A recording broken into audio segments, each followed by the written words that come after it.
You smell what the Rock is cooking. Acknowledge me. You don't know what hard times are, Daddy. We are bad to the bone. Get it? Bad to the bone. Tell me when I'm telling lies. I'll fight anybody who do you want. Just let me fight him. Let me tell you something, Jim Ross. Mega power, yeah. We got it for you. We are the best of the best. Woo! Wheeling, dealing. Smart marks. And that's the bottom line, cause Stone Cold said so. Yo, welcome back to another episode of Talk 'em in the Building, a pro wrestling podcast that puts the focus on the promo. We talk about the talkers, we hype the hype man, and of course we have to pontificate upon the promo. I'm Adrian. You already know there's no BS coming from me. I'm joined by the team. You already know. Out west, we got brother out of lead. How are you living, man? I'm living, brother. Yeah, it's mini season. We're good to go, bro. All right, cool. And here in the great state of Georgia, although he's headed to the Midwest to go dominate, we got brother Greg, our resident historian. What's going on, Greg? Man, just getting ready for this trip, but got to come back down here to the A. Get ready for this Brave season coming up, and of course, it's Mania season. So yes, sir. It's the best time of year. There we go. Now, listeners, if this is your first time checking us out, like I said, we're a pro wrestling podcast. We put the highlight on the promo. We break those down, highlights, lowlights, anything in between. Check out the back catalog. Plenty of great conversations. IntoTheBuilding.com. Super easy. IntoTheBuilding.com. When you do go there, be sure to click subscribe and check out a video. Leave a little comment and let us know that you're enjoying or not enjoying the content. I like the interaction. So shout out to you if this is your first time. But gentlemen, today's episode, we got a Dusty review. Obviously, with our Dusty reviews, we bring something more so current. Sometimes we went into the past, but for the most part, it's something current. And we break down highlights, lowlights. What are we thinking? And ultimately, we decide, did it talk you into the building? Because that's the point of a promo, to get you hyped for the next show, to get you hyped for that great pay-per-view, that match, whatever. We want you to buy a ticket to this show. That's the point of the promo. So for today's promo, I gotta highlight my guy, Oba Femi. He's been on a tear. He's been on a run. And for spoiler alert, I just love this vignette style that WWE is currently doing with my boy Oba Femi. Much less when he gets out to the ring, he's just running through stuff. So we'll talk about all that. But before we get into that, we always have our little icebreaker conversation or question and all of that. I think this week or today's icebreaker is a good one. We're in February, second month of the year, and we've seen a lot of talent exchanged amongst the promotions, not just AEW and WWE, but we're talking TNA, we're talking the Indies, everybody. We got talent going everywhere, Matt Cardona, shout out to him. After a successful stint in the Indies, being the king of the Indies and doing his thing at GCW, he's back at WWE. Also with WWE, we just got a Royal Rumble debut of Powerhouse Hobbs, or Royce Keys now. Mm-hmm. Whereas AEW, they just brought our guy Tommaso Ciampa. Good decision. They gave him the TNT belt. Better decision. But he lost it the following week against Kyle Fletcher in a really good match. But he lost it within a week. Questionable for me right now. But I think he's going to work out perfectly there. But long story short, fellas, we got a lot of talent being exchanged. And I want a hot take, man. I want to know, Greg, which promotion is currently winning the talent exchange? Oh, that's an interesting question. Yeah. Wow. I have to go with main roster WWE, Okay. provided you consider NXT stars jumping as talent exchange. I'm not. Mm. I'm So not. if not, I'm only talking. you're only Yes, looking I'm at talking. parent company. Correct. Parent company. Ooh, that one's hard. I mean, AEW's doing a nice job with it, but I'm curious to know what happens with the booking, like you just said. So probably prior to last night, Mm, I would have said AEW, but I'm not sure what we're about to do with Ciampa. Are we going to right. see him again for the next 4 weeks? Right. Who knows? So I will give it slight edge to WWE Okay. Okay. because I'm curious to see what we do with Royce Keys. Okay. I still curious to see what we do with a couple other people who've jumped, but Okay. I mean AEW's right there, and I give them credit. But yeah, this is taking me back. I know that wasn't the question, so I'll come back to that in a minute. But it's taking me back in Yeah. the day of how things look today. Absolutely. Absolutely. Ali, who's winning the talent transfer right now? So Transfer exchange. So who are we talking about? Let's just to be clear, because you said technically AAA wouldn't count because they're WWE, right? Now that they're owned by WWE, I'm not going to count them. Man, it's a toss up right now only because I'm not gonna buy into that whole low ticket sales for Mania. It's Mania. It's gonna do fine. And that's Meltzer who reported that, by the way. Yeah, I don't know how much credibility we have nowadays. But Yeah. that said, this is purely just completely my point of view, not based on data. I've been watching more AEW. I'm just gonna call it what it is. It is what it is, and I don't know if it's a talent exchange. I don't know if it's because you're seeing matchups that maybe you didn't see because of injury, because of circumstance. Like you got Omega and Swerve, a former NXT talent. You got Tony Storm breathing in new life in a tag team with Cassidy. You have all these unique pairings now that are finding a niche and aren't necessarily the main event. Right. Like you got a champ now in Thekla that stands out, that doesn't need, too much hype. And the main event scene is amazing right now. That promos are sweet. MJF is in his element. So for me, I mean, if y'all check out the CVV interview, like he gets into why he didn't sign with WWE, even though he was courted. So while it wasn't a talent exchange, it definitely, it was a market. He was out in the market and he chose to stay with AEW. So I'm not going to say it's perfect by any means, but when we've had so many conversations over the years that, criticizing and, they're kind of resting on their laurels. Right. I don't know. In recent history, this is probably the most they've probably done to try to change their image, I think. And while you have a WWE that is going to be there and they're going to be successful and they're going to have, the corporate success and the business success, sometimes in spite of whatever happens in the ring, injuries included, right?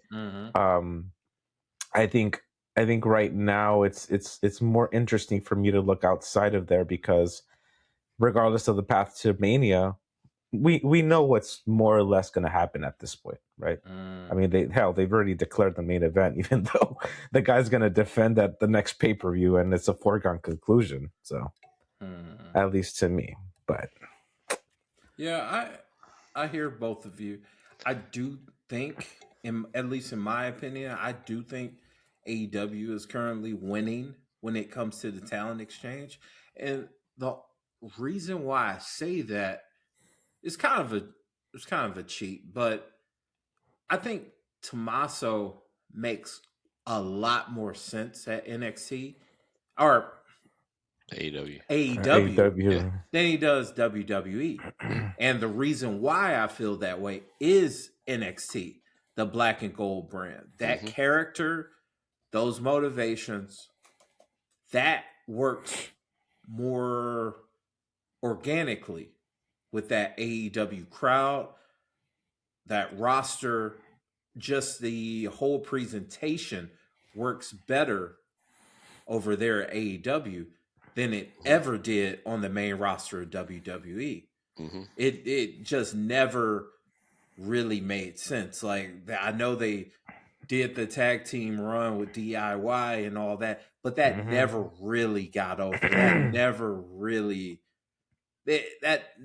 really made any money per se, you know? The story wasn't there in the main roster. Right. But then also we gotta throw in Andrade. Man. Andrade being back in AEW is working and it's making sense, and he's just stacking moments, stacking momentum, and that's all we really need. Also, AEW retained a couple guys that, you know, allegedly WWE had interest in.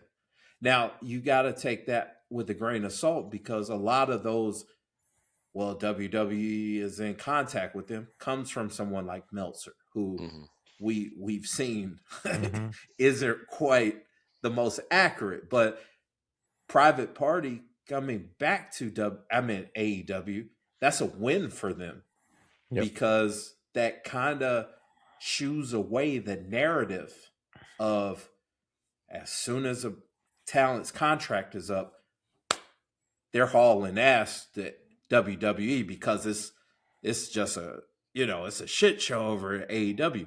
When you start retaining talent, that kind of that combats that whole narrative. So, and now, because they retain somebody like Private Party and these other guys, you kind of start to ask, where's Chris Jericho? What's AJ Styles going to be doing now that he's went through his retirement?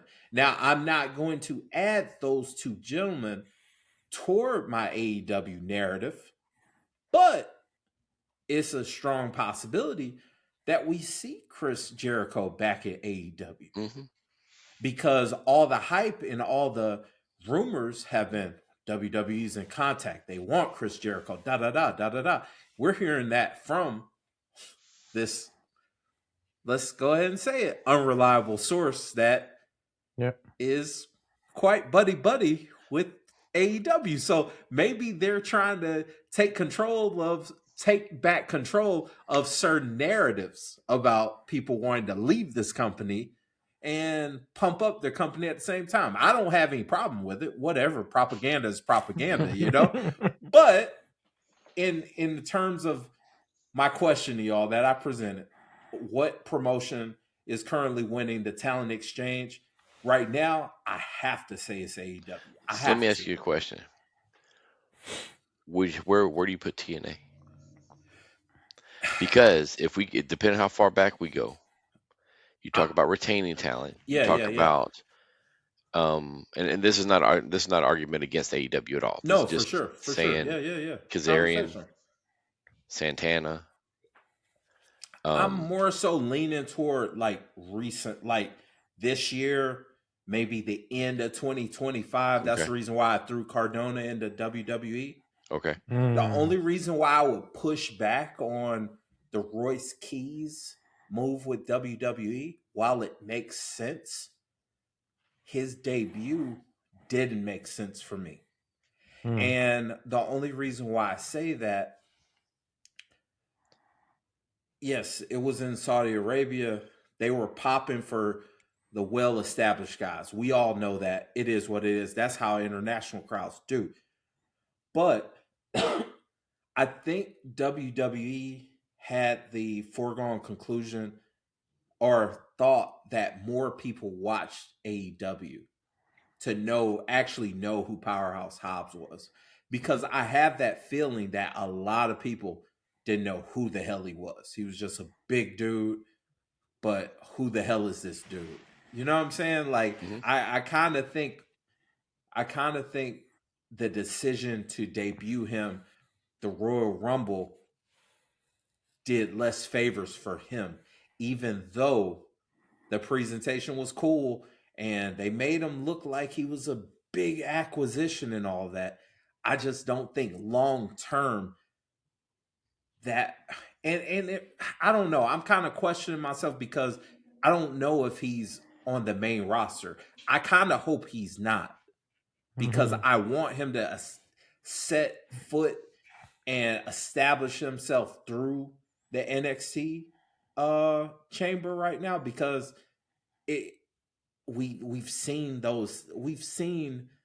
success stories from there, but just throwing him on SmackDown as what the rumors are saying, the dirt sheets are saying, that doesn't make sense to me. I don't think he has that brand recognition where we drop him on SmackDown, he's gonna get over.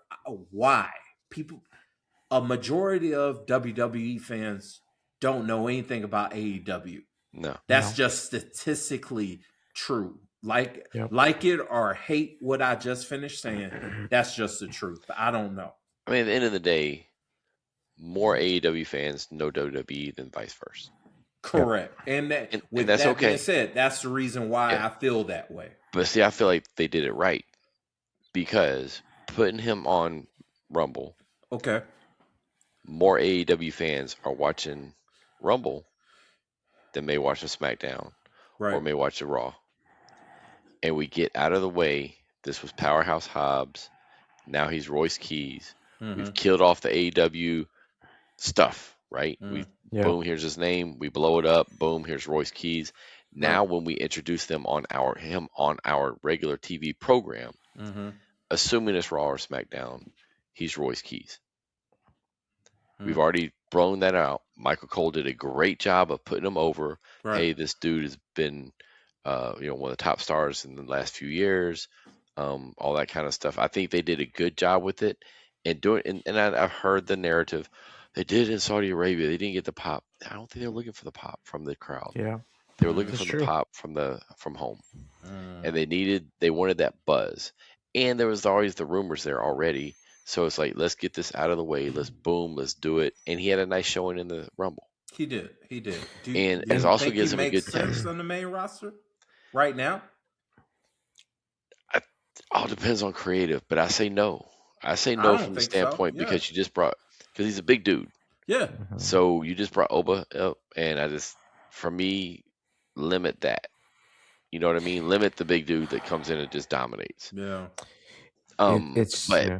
But also I think I had no issue with, like I said, no issue with them debuting him there. But I understand why some people didn't. But in a Rumble that didn't have a lot of surprises, right? Which I get, I can argue multiple sides of that, but he was one of them. Yeah. And what were people talking about? So you think about Rumble is not about is about two things: who wins in the story that comes out, and who can we create buzz about. Yeah. Or let's say three things. It used to be three things: surprises, fun moments. Yeah. But it was what do we come out of the men's Royal Rumble with? We came out with three things: Roman winning, Oba and Brock, and Powerhouse Hobbs. What else did we come out of that with? Not much. I mean, there's little pieces of storylines, but those were, to me, the three things I heard people talk about. Coming out of the women's Rumble, you had the winner and the Bella Twins. That was it. And it's like, and it's kind of like that was the chatter. And a little bit about, and then you did have actually, Liv eliminating Raquel. So you have a little story going on there, but you kind of come out with certain things, right? And I think Hobbs would have them talking about him, then them putting on social media his day, him talking to Triple H. I don't know if you guys saw that, but they showed him walking out on the stage and looking around, and so I think they're going to get behind him. I don't think they know what to do with him yet. Yeah, it seems that way. What are your thoughts, Adelaide? No, I was just gonna add, like, just the acknowledgement of the former name too. Yeah, it's almost like we want to acknowledge that he was elsewhere, and if you've been following long enough, he was in the Bay Area, but like nobody remembers that. No. People remember the AEW run, and to acknowledge that, I think, was pretty unique because They didn't have to do that. They own Right. his name. Like, why even mention it? Right. But again, I do have pretty major concerns because the roster is bloated and they're cycling through people, and it's almost like sink or swim. And I hate to bring him up because I love the guy, but Ray Phoenix, I'm almost, dude, y'all, you should have. He's I know you were begging following for your his brother. Yeah, he's begging for his brother. He's And like, that oh fell my God, give me through a and little of your everything. shine. Give I me a little know. bit of it. But I wonder if, like, obviously it's the right move. I mean, it's you had to take the deal to go, but I wonder what is a different landscape goes when you don't go. You stay in an AEW and maybe you shine a little bit more because you are that, that legacy luchador in a lot of ways. And now he's just, I hate to say it, but he's just paired up as another masked guy, ultimately, who can do something cool every now and again. And I wouldn't like to see Royce Keys become, although, you'd argue if you'd ask him, are you cool being, this mid-carder that's going to get your paycheck? And maybe some people, that's cool. I think that's fine. And honestly, I think he's perfect for the mid-card. Mm-hmm. I'm not saying that Royce Keys is going to be a future WWE World Heavyweight champion. I don't see that of him. Yeah. I see him as being a upper-level mid-card person. I'm just worried about the long term of him because, again, the Rumble has been a couple weeks ago, and we still have yet to see where he's going. He hasn't factored in at all. Exactly. Royal Rumble is gone. We have Elimination Chamber in, 2 weeks, basically, and then we're in Mania season. So where are we seeing him? And that's the reason why I was hoping as an NXT watcher when they were crowning the next champ in the latter match, what my fantasy booking was, I was like, Royce Keys comes out and he helps Starks win so that we could go ahead and have Ricky Starks having his muscle. And now you got the talker and the muscle. And we're going to just get both of those guys elevating each other through whatever chicanery. You know what I'm saying? That's what I was looking forward to. But that didn't happen. Shout out Joe Hendry as your next NXT champion. But I am kind of concerned about how WWE is going to handle Royce Keys. What if you don't see him again? What if you don't see him again until the Raw after Mania? I don't have an issue with that. You wouldn't? Because that's kind of... No, because now out of sight, out of mind. Because almost, and I'm just going to play devil's advocate, right? I'm just playing the different side. For sure. What if, okay, look, we don't know what we want to do with him. We want to put him in a good spot. Is there a good spot for Mania for him? Let's just say main roster. Okay, let's take NXT out of it for a second. Right. Let's say they're like, now we want to put on main roster. What if we just don't hear nothing from him and then he shows up the Raw after Mania? The pop for him would be huge, and he attacks a Cody. He attacks a whoever, a Roman. What if he attacked a Roman?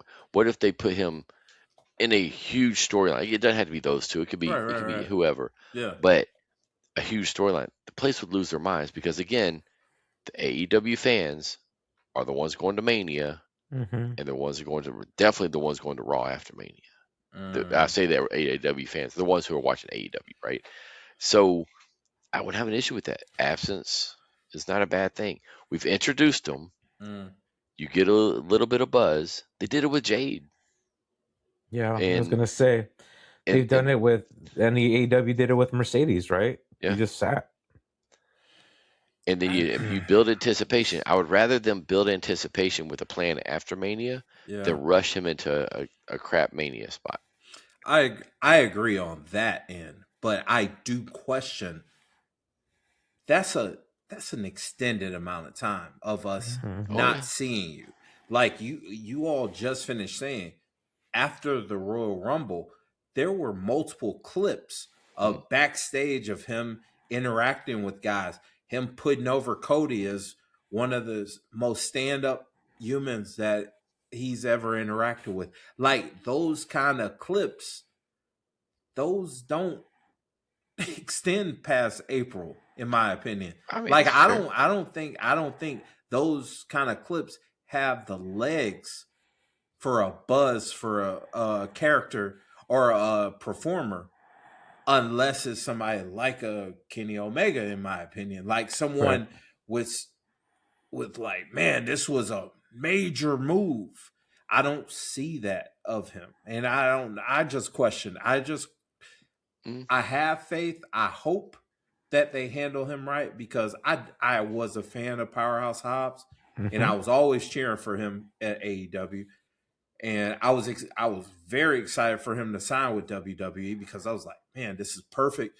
He can get there and, not only make money, but this is a bigger stage for him. He's capable. He's able to do it. But I do kind of question his handling post Royal Rumble. Like, I think that's a legit concern. But listeners, you all let us know, what do you think? Do you think that Royce Keys... Do we think that we're going to see Royce Keys before WrestleMania? Let us know in the comments. We're interested to know your thoughts. But gentlemen, speaking of seeing him before WrestleMania, boy, oh boy, my guy Oba Femi. We're seeing a lot of Oba, and I'm enjoying every minute of it. Good night. Let's go ahead and get into this vignette.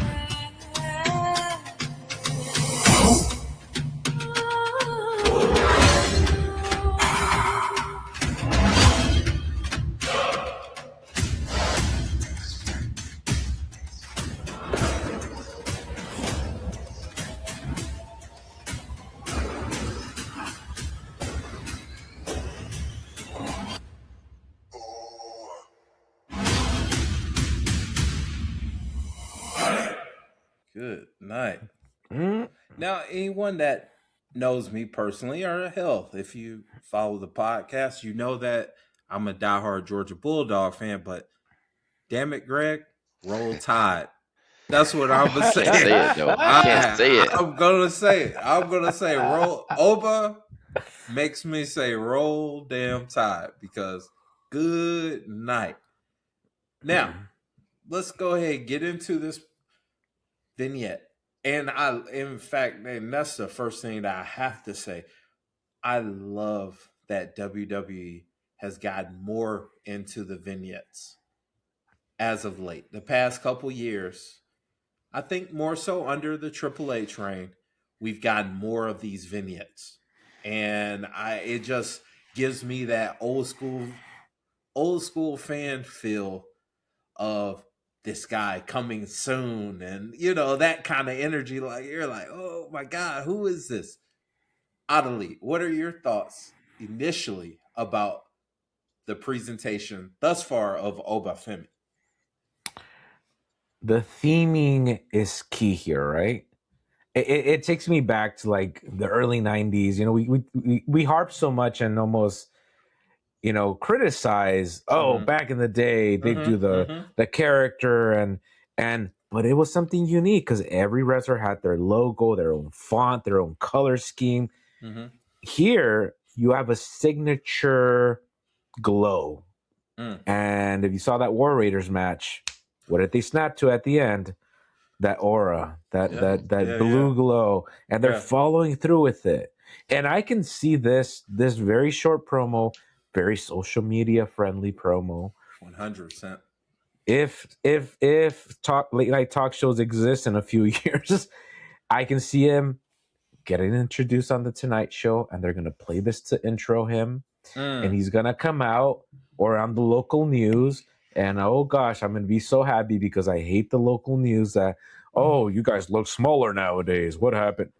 Well, I got Oba coming, y'all, and he's gonna make you guys look like children, basically.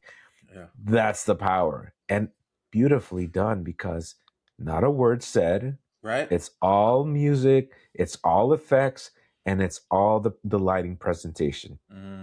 We don't really even see his face. We see an outline of his face, and you need to know nothing but that. We know who he is, but it tells a story, and this is what this business is. It's a story, and I want to know more. Who's this dude? Whoa. Right. There's not much more to it. That's it. Great analysis. I'm going to say it. We're coming up close to 100 episodes, and Talking Pod lore is way back when I introduced the Adrian strip club test. Bingo. Greg, does Oba Femi pass the Adrian strip club test? 100%. He will stop you in your tracks. But hold up. Wait a second. Stop shaking. Exactly. What the heck is What this? is that? Exactly. Greg, man, Adelie briefly spoke about it, man. Like, we didn't get any words. We didn't get a promo from Oba, who's capable of delivering a really solid promo. Those of us who watch NXT. But Greg, what are your thoughts on just the production of that vignette? Because that was only like 20 seconds or something, you know? I mean, it does what a movie teaser does, right? Not a trailer, but a teaser, where it's just that snippet that sometimes, just like you said, no words, no nothing. Right. But I'm gonna come back to that in a second, so put a pin there. Yes. But it introduced a huge character that looks like he's gonna be dominant. Makes you go, "What the heck is this?" I need to figure out who this dude is. But there's another part that it did. Okay. We say there's no words, but there were. Okay. Oba. Yeah. Yeah. And what is it starting to do? Condition a chant. Yep. Condition what you need to say. And that originated back to Goldberg. So if you think about it, that Goldberg chant was very different at the time. But this is let me grab your attention, but also let me start to infiltrate your brain and let you know how you need to chant for this dude. It's already starting. That's it. Perfect. Oh, yeah. Yeah. Awesome. Well, I mean, both of you guys brought it with this one. I was like, man, this is short, sweet. I was actually looking for this past week's vignette because it showed highlights from his main roster matches. But I saw that one. I was like, no, I got to bring this to the pod. I don't care. Like, Oba Femi, I'm super excited about him because starting from his Royal Rumble debut, where he had the most he was tied for the most eliminations, if I'm not mistaken. Hell of a standoff against Brock. Like, just that alone. That means that company looks at you a certain way. Yeah. You know, they see that potential. Matter of fact, now that I even say that, Adelie, go back in time, we saw something very similar. Yeah, you hit it on the head. Yeah. With Keith Lee and Lee. Brock.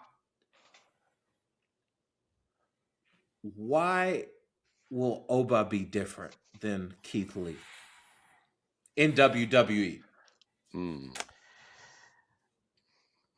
To be frank, Oba seems like he's gonna have lasting power, and I hate to say it, age. Oba has this presence of he's a massive dude, but he's still a young guy, right? He has the future ahead of him. Where when we met Keith Lee, no, he was ancient, but he was seasoned, and he came into the business a little later. So it's just like, you know, unfortunately, sidebar with injuries, even at AEW and whatnot. Right. But with Oba just has this built-in presence that even if you never watched a lick of NXT, he looks like beyond the pro wrestler. He looks like a superhero, right? He's an action figure, come to life. And I think that's the difference. Where Keith Lee looked like a pro wrestler. I mean, it's like, okay, great, you fit the part, great. This dude they could recruit him for the next Marvel movie, and he'd fit in, right? Yeah, he could be like a jacked up member of a tangential part of like a Black Panther movie, or forget Black Panther, just any character for that matter. Yeah, man. Yeah. And I think that's what's cool. It's like we talked about the strip club test, but it's almost like I'm a G-rated. He passes the Saturday morning cartoon test. There too. you go. Yeah. Hell yeah. The He-Man test. The He-Man test. There you go. Greg, man, I want to know your thoughts because I know your ears perked up once I brought up the Keith Lee comparison. Why is Oba his experience on the main roster gonna be different than what we saw with Keith Lee? And this is hearsay. Okay. But ego. Keith Lee apparently was not easy to deal with. Okay. Came in with an ego because they addressed that at one point with Triple H, and he said that they had to break that down. And then because if you ever watch, I always felt like Triple H was well behind Keith Lee. I mean, Keith Lee was good, and double champ at NXT, 100%, right? Yeah. And he got to the main roster, and apparently, I feel like they gave him a lot, and he didn't handle it right. I think that. And then all of a sudden he was the bear or whatever he was. But it was like that bear cat. The moment you see that, Vince is losing confidence in you. He loses confidence in you for a reason.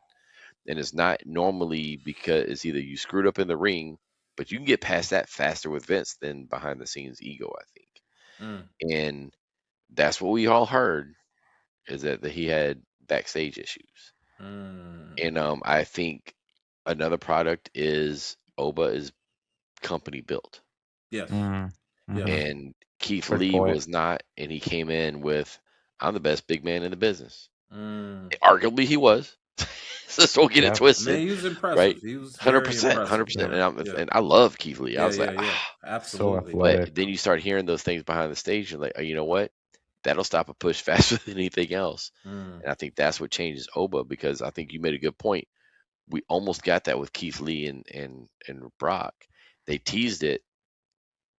And you got to think about, even with Vince, they're not going to tease that, and they're not going to play with that if we're not going to go down this path.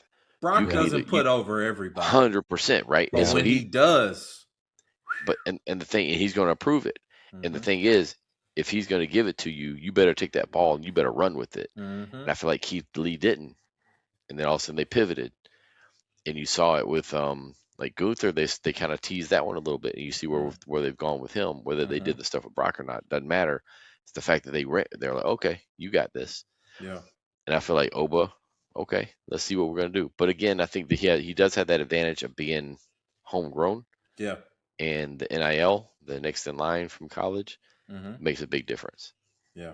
Now the key is keeping that ego in check. Oh, for sure. I mean, I'm currently loving how they're presenting him and making it where they're kind of, I think it's going to be short term because this is just a rollout for Oba, but they're kind of making him seem like just a special attraction where he's not a Raw exclusive or SmackDown exclusive. He could pop up at any of these shows and just walk everyone down. And I love it. He walked down a tag team of War Raiders. I love War Raiders. Big dudes. Walked them down. Went to SmackDown and then took care of my guy Kit Wilson. I love Kit Wilson. What a comic character. Like they're just he's like Thanos right now. Like he's just like, I don't care what genre you're currently in within WWE, I'm just gonna walk you down. And I love that. I love that. I think the other smart thing about that is, one, it exposes him to both audiences. Right. But let's be honest, Brock can do what he wants to do too. And if they're gonna go down that path, we need to keep him open, that if Brock says, nah, I'm not gonna show up on Monday. I'll show up on Friday. But okay, Oba, we need you in Milwaukee on Friday. And so they can keep that. And I think that's smart. But I do think playing that back and forth and then figuring out where he does fall. Because, when you do these roster splits, I know that they've been bleeding them back and forth, but for the most part, they try to stay there. And it's kind of like, I don't think they know where they want to go with them. Because like we've talked about before, it's so top heavy. It's so deep. I mean, where do you put him? I don't even know where to put the dude. I mean, if you sit back and think about it. Put him in the chamber, let him walk everybody down, and then get at Drew. That's what I want to see. That's what I want to see. I mean, of course, in the back of my mind, I'm like, Oba, Brock. I want that to eventually go down.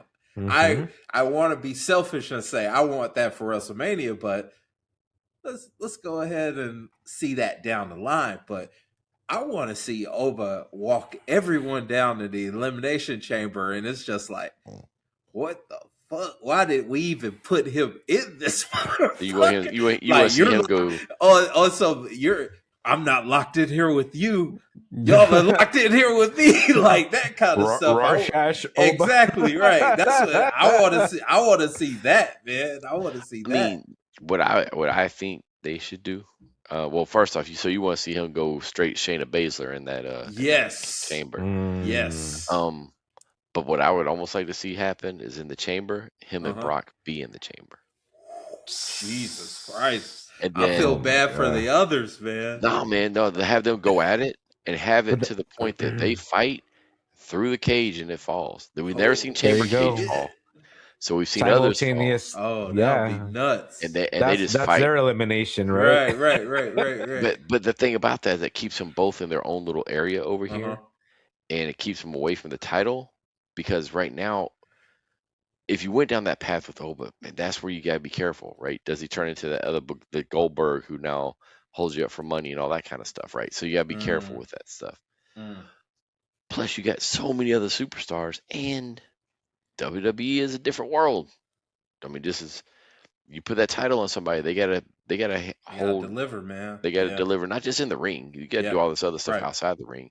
When we saw it last year, in my opinion, Jey Uso dropped that ball. And that was a perfect example of somebody who crumbled under pressure. Yeah, in my opinion. That's fair. That's a good point.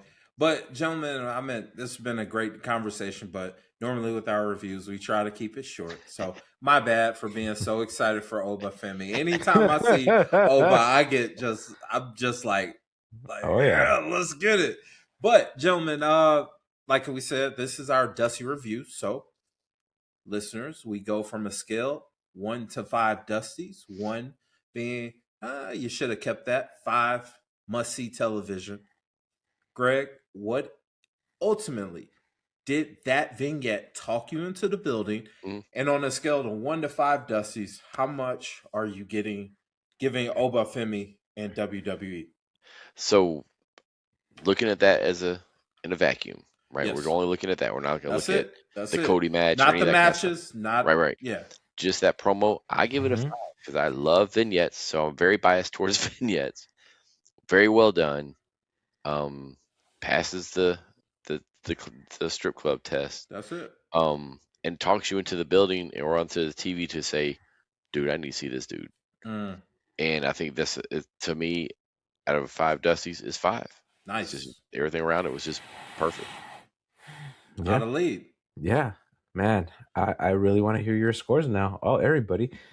I am going to agree. I'm going to give it a solid 5. And if I could give it a 6, I might give it a 6. In Tokyo. To be honest with you. Only in Tokyo. It's the Tokyo Dome. We need to settle the score. Nice. It is editing. Yes. It is set design. Yes. It is character development. It is everything you want to like. If I had to storyboard a teaser, as Greg put it, right? This is it. This is the one. Like, I want to see this movie. I want to see who this dude beats up, right? Right. It's real easy. So 5 Dusties, without a doubt. There might be like in our well, I'm gonna hear you out, but I'm gonna say my thoughts. Adrian, I gotta go 5. I mean, I've just finished.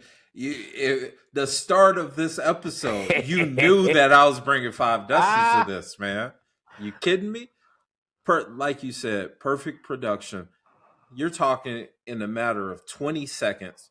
You not only see the talent perform, you feel the energy.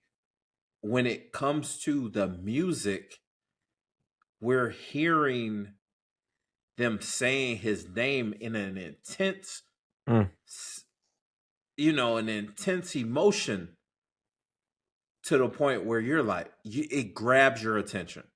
Mm-hmm. That's the point of these vignettes. They want to grab your attention so you can see, okay, what's going on? Because normally you got to think this is in between matches. This is in between segments. And then they just drop this on you. You're like, whoa, what the hell is going on? What is life right now? That's what that vignette is. And then once you see him, once he just pops up on you on SmackDown, on Raw, whatever, when he pops in with his strut, with the lighting, with the crowd going right along with it, it's a perfect combination of getting a character over. And I just hope the company does the right thing and just continues making this happen, because he's over. He's really over. And I think we always say talent is over in certain spots. Trick Williams is over, very over, but not as over as Oba. Oba is like global over, in my opinion. Oh, yeah. And it's just different. It's a different level of over that I see of Oba, and that could be a world champion in the next year. Like we started pod talking about Royce Keys. I don't see him as being a eventual world champion. I don't see that of him right now. But Oba, from the jump, I'm like, that's a world champion. That is a world champion. And not for nothing, but he's charismatic, and people haven't even touched the surface on that. And that's what, man, dude, this is a 5-star player right there, man. And here's how you know the company's behind him. They put him on Saturday Night's Main Event against Cody.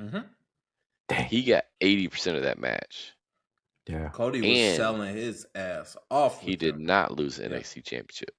Right.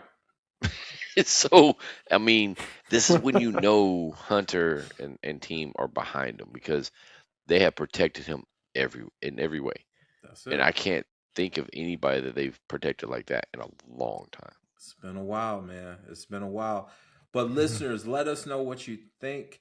Am I tripping about Oba Femi? Am I glazing like what we say on the internet these days? I don't care if I am. Whatever. I'm married. You know what time it is. I don't care. I will continue to glaze Oba Femi. I don't care. I'm comfortable. But for the fellas out west, we got Out of the Lead. We got Greg here in the great state of Georgia. I'm Adrian. You already know it's no BS coming from me. We're talking in the building. Go to intothebuilding.com for our back catalog. Plenty of great conversations. Plenty of our Dusty reviews. Plenty of Into the Building reports. That's where we give you the firsthand glance on what it's like being in the building for these shows. Those are fun episodes. And of course, we have our Rushmore's Wrestling series hosted by Greg, where we get our debate topics going on and we decide who is in the Mount Rushmore of whatever creative topic that Greg comes up with. Those are always fun. But before you leave, make sure you leave a like, comment, subscribe, all that good stuff. Fellas, y'all got anything before we head out? We're good? That's right. We're good to go. All right, cool, folks. Y'all have a wonderful weekend. Happy Valentine's Day to those who celebrate. Those are, if you're lonely, go on YouTube and just binge the podcast. Give us a like. And watch an Oba Femi match, because I'm guaranteed you'll be as juiced as I normally am afterwards. All right, y'all. Have a great week. Peace. Roll Tide. You don't know what hard times are, Daddy.